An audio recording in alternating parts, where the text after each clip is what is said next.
Абай Құнанбайұлы, қазақтың бас ақыны. Абай поэзия, өлең сөздің қадірін ерекше бағалап, оның мәні жөніндегі ой-пікірлерін өз өлеңдеріне арқау еткен.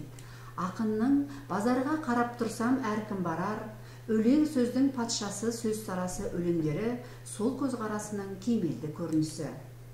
Біреу ұқпас бұл сөзді біреу ұғар, бағасын пайым қылмай аң-таң қалар.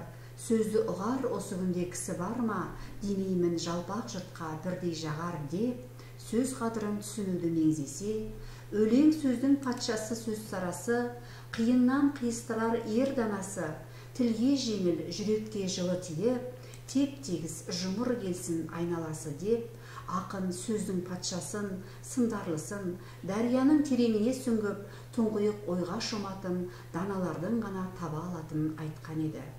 Бұл шығармаларында Абай ақындықтың ауыр міндетін, ақын атанудың алғышарттарын аңғартқан. Олай болса, балалар, енді сіздердің назарларыңызға мына ребусты ұсынамын.